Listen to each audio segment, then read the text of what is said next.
Hai Andika, guys di sini di video kali ini kita akan membahas sebuah laptop bisnis yang menurut saya sangat-sangat spesial tapi nggak pakai telur karena ini bukan martabak. Dan spoiler sedikit, ini adalah laptop bisnis paling ringan di dunia dengan bobot cuma 870 gram. Gila gak? Ringan banget dan juga tipis banget, dan masih banyak lagi selling point yang menurut saya menarik. Tapi seperti biasa sebelum kita mulai videonya, buat kalian yang belum cuci tangan dulu. Kalau udah cuci tangan langsung aja subscribe channel ini, karena di channel ini kita akan membahas informasi menarik mengenai dunia gadget dan juga teknologi yang akan membuat hidup kalian lebih inspiratif dan produktif. Dan perkenalkan, ini adalah Asus ExpertBook B9. Mungkin beberapa dari kalian agak asing ya dengan namanya Asus ExpertBook. Apa itu? Taunya kalian mungkin adalah Asus VivoBook, kemudian Asus TUF, kemudian ada Asus ROG. Nah, Asus itu juga punya segmen laptop bisnis yang namanya adalah ExpertBook. Nah, laptop bisnis memang biasanya secara tampilan itu ya simple atau bahkan bisa dibilang mirip banget dengan laptop tradisional atau laptop entry level. Dan mungkin buat kalian yang nggak tahu, apalagi yang sering komen mending ROG gitu ya, kemudian lihat laptop ini, laptop murah.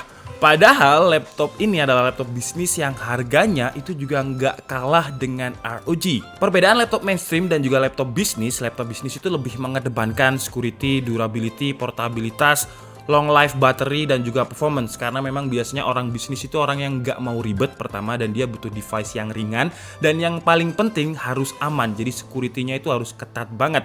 Karena mungkin orang berbisnis itu datanya malah lebih mahal datanya daripada laptopnya. Kita bahas dulu dari segi security dan juga durability-nya. Asus ExpertBook B9 ini memiliki banyak security baik dari segi hardware dan juga softwarenya. Ada fingerprint untuk masuk ke Windows Hello, dan juga ada IR kamera yang cepet banget. Kalian baru melek aja udah ke login. Jadi kayak temen yang katanya mau bayar utang besok tapi udah lupa. Cepet banget. Kemudian security dari sisi webcam, kalau misalkan kalian takut ada yang ngehack kamera kalian, Asus ExpertBook B9 ini juga sudah dilengkapi dengan double protection untuk webcam, yaitu webcam shield yang letaknya ada di sebelah webcam, yang tinggal kita geser aja maka webcamnya akan tertutup. Atau juga bisa dengan tombol function F10 yang akan secara mekanikal menonaktifkan webcamnya. Kemudian juga ada TPM atau Trusted Platform Module yang gunanya untuk mengenkripsi password kita. Jadi istilahnya keamanan kita itu berlapis-lapis atau berlayer-layer gitulah. Jadi dari segi security dan juga durability udah cocok banget buat orang bisnis. Kemudian dari sisi hardware, Asus ExpertBook B9 ini juga sudah lolos sertifikasi uji standar militer 810G. Yang pasti kalian udah banyak yang tahu karena sepertinya hampir semua laptop Asus sekarang udah pakai sertifikasi tersebut. Tapi yang menarik di sini ada terjadi kontradiktif menurut saya. Karena bobotnya 870 gram, tapi dia standar militer. Aneh nggak? Jadi laptopnya tipis, ringan, tapi dia standar militer. Jadi rahasianya untuk bahan materialnya ini, Asus menggunakan bahan yang namanya adalah magnesium lithium. Yang memang dia ringan tapi dia padat banget, dan kalau kalian pegang itu kerasa banget. Bahkan kalau misal kita flexingkan seperti ini ya, sama sekali nggak ada area yang kerasa kayak mau patah gitu. Solid banget dan juga padat banget. Jadi dia di atasnya magnesium aluminium dan juga magnesium alloy, magnesium lithium namanya, dengan tingkat kepadatan 1,81. Jadi bener-bener ringan banget. Kemudian untuk finishingnya juga sudah dilapisi dengan teknologi MAO atau Micro Arc Oxidation, sebuah finishing composite coating yang menjaga bodinya anti korosi dan juga anti oksidasi dalam jangka waktu yang panjang. Kemudian nggak hanya itu, kata Asus, struktur manufacturing dari Asus ExpertBook B9 ini melalui proses yang sangat kompleks. Dengan setiap port konektivitasnya ini dilindungi dengan baik, dan juga ada fitur yang paling saya suka. Jadi kalau kalian lihat di sini gelasnya bukan gimmick, walaupun ini ada tulisan Asus ExpertBook B9, karena Asus ExpertBook B9 ini memiliki fitur spill resistant. Jadi kalau misalkan kalian suka kerja dengan ngopi atau minum apapun ya, kemudian minum seperti ini, tanpa sengaja airnya jatuh ke keyboard. Keyboard kalian dijamin tidak akan langsung rusak karena dia memiliki fitur spill resistant. Dari segi portability tadi sudah saya kasih spoiler kalau bobotnya cuma 870 gram. Untuk yang versi baterai 33 Wh. Ada versi yang lebih berat lagi tapi masih di bawah 1 kg dengan bobot 990 gram dengan baterai 2 kali lipatnya, yaitu 99 Wh. Jadi walaupun gramnya nambah tapi menurut saya masih di bawah 1 kilo, 66 Wh, jadi bakalan lebih panjang lagi pemakaiannya. Kemudian dari segi dimensi, panjangnya 32 cm, lebarnya 20,3 cm, dan tebalnya 1,49 cm. Lebarnya cuma 20 cm, dan untuk laptop dengan dimensi 14 inch, menurut saya itu 20 cm sangat portable dan juga sangat compact. Rahasianya memang karena Asus ExpertBook B9 ini menggunakan frame yang sangat tipis yang Asus menyebutnya dengan Nano Edge display dengan 4 mm dan 94% screen to body ratio. Jadi bener-bener tipis framenya ya. Bahkan kalau misalkan kita angkat seperti ini laptopnya, kalau kalian lihat, kalian nggak akan tahu kalau frame bagian bawahnya itu ada bezelnya.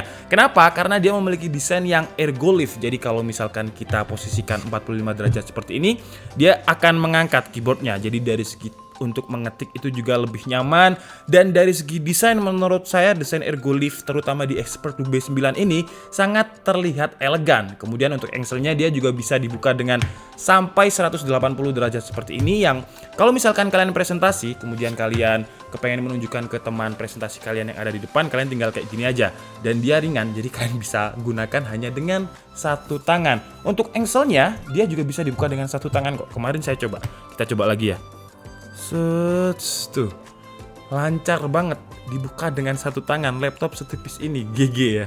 Kemudian buat Anda yang bisnisnya ada aplikasi untuk olah data atau spreadsheet, Asus juga memberikan tombol numpad yang letaknya ada di touchpad. Selain bisa menghemat space agar laptopnya tetap compact, desain numpad di touchpad ini menurut saya sangat inovatif dan terlihat futuristik banget. Jadi kita tinggal tahan di bagian touchpad ada icon untuk numpad, tahan aja sebentar dan dia udah nyala dan udah bisa digunakan untuk numpad. Menurut saya ini inovatif banget. Dan ngomong-ngomong soal touchpad, meskipun Asus ExpertBook B9 ini secara dimensi kecil, tapi touchpadnya cukup lebar dan besar. Dan dari segi feel, saya berani bilang kalau touchpadnya Asus ExpertBook B9 ini mirip banget feel-nya dengan trackpadnya MacBook. Dan menurut saya trackpad MacBook itu adalah yang the best lah. Tapi Asus ExpertBook B9 ini trackpadnya atau touchpadnya juga udah nyaman banget. Jadi feel-nya itu solid dan surface-nya ini enak banget. Mirip kayak trackpad lah gitu kalau misalkan saya gambarkan. Kemudian jarak gap antara permukaan armrest dan juga permukaan touchpad ini cukup dalam. Jadi ketika kita mengetik, touchpadnya ini nggak kegeser-geser yang biasanya menyebabkan typo, karena memang ukuran touchpadnya ini menurut saya gede banget. Kemudian keyboardnya ini juga udah enak banget cuy, sumpah enak banget. Rasa tactile-nya ini bener-bener kayak keyboard mahal gitu. Biasanya laptop yang tipis dan ringan seperti ini penyakitnya itu ada di keyboard. Biasanya travel distance-nya terlalu pendek, terus karetnya itu nggak enak buat ngetik, jadi kayak nggak kerasa ngetik. Tapi kalau ini bener-bener enak nih, travel distance-nya pas, kemudian karet-karetnya ini juga kerasa keyboardnya tactile. Saya nggak tahu gimana Asus buatnya, cuman menurut saya keyboard dari Asus ExpertBook B9 ini adalah keyboard terbaik dari brand Asus yang pernah saya pakai. Sayangnya tombol powernya ini masih menyatu dengan keyboard dan letaknya terlalu berdekatan dengan tombol backspace. Kalau saya sih pro ya ngetik, karena saya setiap hari bikin script, jadi saya nggak gampang typo. Jadi buat kalian yang mungkin sering typo antara nekan backspace kemudian nekannya tombol power, ya jadinya nanti seperti ini. Cuman tenang aja, karena ketika kalian tekan dia nggak mati tapi dia nge-sleep. Dan kalau misalkan kita nyalakan lagi, tuh gila cepet banget IR kameranya. Kelihatan nggak ya sekali lagi ya? Tuh gitu, gila cepet kan. Dibilang cepet kayak temen yang udah lupa sama utangnya, cepet banget. Masih ngomongin soal portabilitas, kalian juga bisa memaksimalkan software yang disediakan oleh Asus, yaitu MyAsus, yang bisa kalian gunakan untuk terkoneksi dengan smartphone kalian untuk keperluan pindah data, screen mirroring, remote file untuk presentasi, screen extender, dan keperluan bisnis atau presentasi lainnya. Kemudian dari segi konektivitas, sudah pakai Wi-Fi 6 802.11ax yang 30% lebih cepat ketimbang Wi-Fi 5, dan Bluetooth-nya juga sudah pakai Bluetooth versi 5. Di port kanannya terdapat satu buah USB 3.1 dan juga audio jack. Kemudian di sebelah kirinya terdapat dua buah USB Type-C Thunderbolt yang salah satunya juga berfungsi sebagai input power. Yap, jadi chargernya udah pakai konektor Type-C yang secara dimensi juga kecil, kalau misalkan dibawa kemana-mana itu lebih enak aja. Dan chargernya juga lumayan cepet, 0 ke 69% itu cuma butuh waktu sekitar 40 menit. Kemudian juga ada input HDMI dan input LAN dengan micro HDMI. Yang micro HDMI-nya ini sudah include di pembelian, jadi kalau kalian pengen nggak pakai WiFi, pengen pakai LAN biar lebih lancar gitu ya internetannya, pokoknya sambil kerjanya kalian bisa pakai dongle-nya ini yang sudah include di dalam paket pembelian. Sekarang kita bahas dari sisi performa, dan Asus ExpertBook B9 ini sudah lolos sertifikasi Intel Project Athena yang sudah saya jelaskan di beberapa video yang lalu.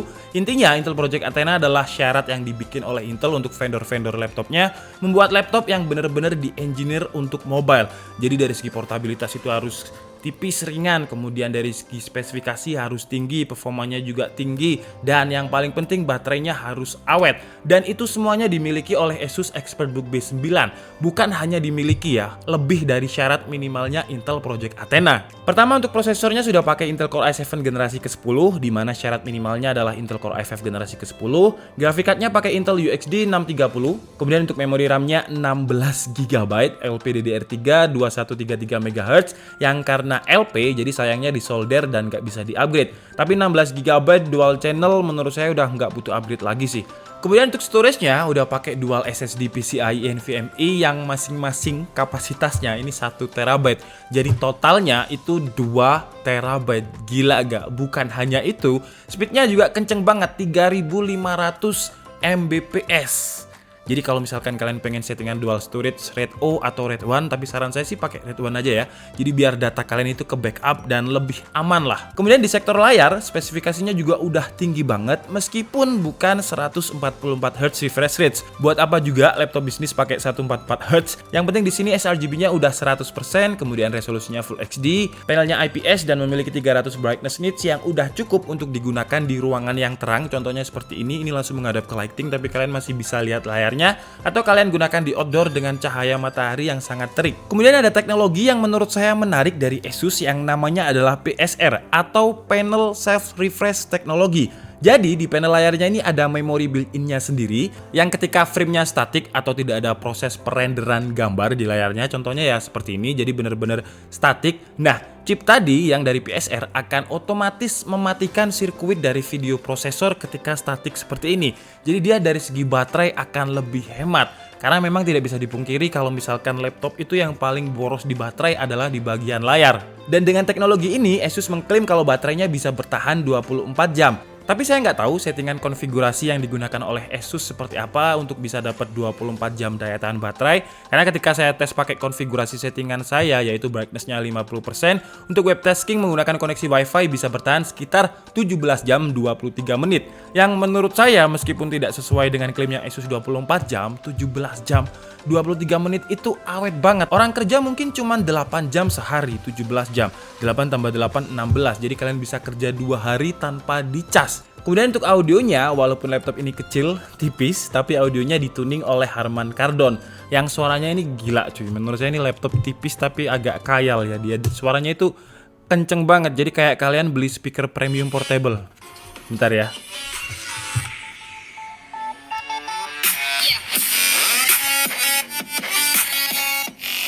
Jadi bassnya itu masih kerasa empuk, soundstage-nya jelas, padahal ini adalah laptop yang setipis ini. Jarang loh, kalian jarang banget bisa menemukan laptop tipis yang audionya keren seperti ini. Kemudian dari segi performa, seperti biasa kita tes dulu CPU-nya menggunakan Sensebench R15 dengan 3 mode, yaitu mode best performance dengan laptop kondisi dicas, mode kedua best performance tidak dicas, dan mode ketiga adalah mode better performance. Dan hasilnya di mode pertama, di mode best performance dengan laptop kondisi dicas, Asus ExpertBook B9 dengan Intel Core i7 10510U ini mendapatkan skor di running pertamanya 546, running keduanya sama 546, running selanjutnya juga stabil di antara skor 550 CB. Kemudian di mode kedua sekarang casnya kita cabut, jadi performanya ini seperti apa ketika tidak full power dengan kondisi dicas, dan hasilnya masih sangat stabil, bahkan hasilnya lebih besar ketika tidak dicas dengan skor running pertamanya itu 574, running keduanya 550, running ketiga 578, running keempat 571, dan selanjutnya bisa kalian lihat di tabel berikut ini. Kemudian terakhir di mode better performance yang sepertinya nggak bakalan kalian pakai karena best performance aja baterainya awet banget. Di running pertamanya mendapatkan skor 312, running kedua 311, running ketiga 312, dan sisanya bisa kalian lihat di tabel berikut ini. Kemudian di tes 3D Mark menggunakan driver Skydiver mendapatkan skor 5160 Kemudian lanjut ke tes editing menggunakan software Adobe Premiere Pro dan juga template yang memang biasanya khusus kita gunakan untuk rendering benchmark di DKID dengan ekspor konfigurasinya itu YouTube 1080p dengan format videonya H.264. Resolusinya Full HD dan Asus ExpertBook B9 ini mampu merender template yang biasanya kita pakai dengan durasi waktu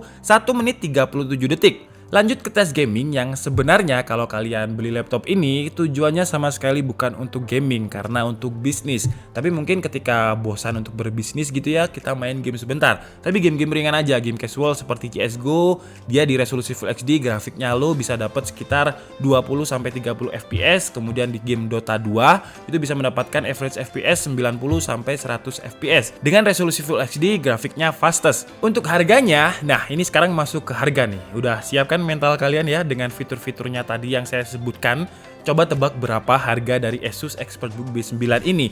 Dan yang saya review ini adalah SKU yang tertinggi dengan Intel Core i7 generasi ke-10, RAM-nya 16GB, SSD-nya 2TB dengan panel PSR yang bisa menghemat baterai tadi. Harganya ini adalah 37 juta kembali 1000 atau 36.999.000. Jadi buat yang di intro tadi saya bilang kalau ada pengguna ROG yang bilang laptop apa, kalian kasih aja link pembelian kalian atau link nota kalian beli laptop ini dan bilang ROG kamu dapat 2 ini kayak gitu ya. Jadi biar ya. Tapi untuk SKU-nya ada yang harga lebih hemat atau versi murahnya dengan harga mulai dari 27.500.000 sampai yang kita review ini 37 juta rupiah. Untuk link pembeliannya seperti biasa kalian bisa langsung cek di kolom deskripsi. Dan sekarang kita masuk ke bagian kesimpulan. Kita ambil harga yang paling SKU paling murah aja ya, 27.500.000. Kalau Anda bilang mahal berarti Anda bukan segmennya Asus ExpertBook B9 ini. Termasuk saya bukan segmennya karena saya pekerjaannya adalah konten kreator yang butuh graphic card terutama ya. Cuman saya melihat dari kacamata perspektif pebisnis. Jadi saya coba untuk melihat kalau saya ini pebisnis apakah saya akan butuh laptop ini. Dan saya pikir-pikir saya butuh. Kenapa? Karena biasanya orang berbisnis itu dia memiliki data yang benar-benar harus aman. Tidak ada boleh yang tahu karena biasanya ada ide yang sangat mahal di situ, ada data perusahaan yang sangat privacy, sangat rahasia di situ. Jadi saya butuh device yang benar-benar nggak bisa rusak dan bisa diandalkan. Kalau saya pakai laptop yang murah mungkin 3 jutaan kemudian tiba-tiba bad sector harddisknya data saya hilang semua. Nah itu kan menurut saya ya kurang gimana gitu ya, kurang profesional untuk berbisnis. Dan dari segi tampilan Asus ExpertBook B9 ini menurut saya sangat terlihat elegan. Walaupun biasanya laptop bisnis itu ya terlihat seperti VivoBook, seperti laptop mainstream lah. Dan ini secara tampilan menurut saya elegan banget ya, apalagi dengan desain ergolift angle 180 derajat. Jadi kalian bisa memiliki laptop bisnis yang secara tampilan nggak begitu-begitu aja. Jadi kalau misalkan saya gunakan untuk meeting, untuk presentasi di depan klien pakai laptop seperti ini tuh menurut saya menambah value saya dan menambah tingkat keberhasilan untuk deal dengan klien saya seperti itu. Kemudian dari segi performa juga udah mentok banget, bisa dibilang ini adalah performa mentok banget di laptop tipis. Udah pakai Intel Core i7 generasi ke-10 yang seringan ini, sekecil ini, 810 gram, pakai magnesium lithium yang kuat banget. Kalau ngomongin kekurangannya menurut saya adalah pertama di opsi upgrade-nya ya. Kalau untuk SKU yang saya review ini nggak masalah, 16GB. Cuman ada SKU lain yang RAM-nya itu cuma 8GB. Kalau onboard juga menurut saya bisa ya kurang lah, lebih baik dikasih slot satu lagi untuk kita bisa bebas upgrade. Kemudian kekurangan lain, kalau saya melihatnya dari sisi konten kreator, dia tidak memiliki slot SD card. Jadi kalau misalkan saya bisnis juga, bisnis saya di bidang fotografi, kemudian saya harus pakai MMC, jadi saya harus pakai card reader tambahan seperti ini. Ya ini murah sih, 10.000, tapi speednya 10.000 ya nggak kenceng-kenceng amat. Cuman kalau misalkan udah include di laptop, menurut saya akan lebih oke lagi. Oke guys, jadi mungkin cukup segitu aja ya video kita kali ini. Saya minta maaf kalau ada kesalahan dalam penyampaian informasi. Seperti biasa kalian bisa mengkoreksinya di kolom komentar. Saya Nika Setiabudi and see you on the next video. Bye bye.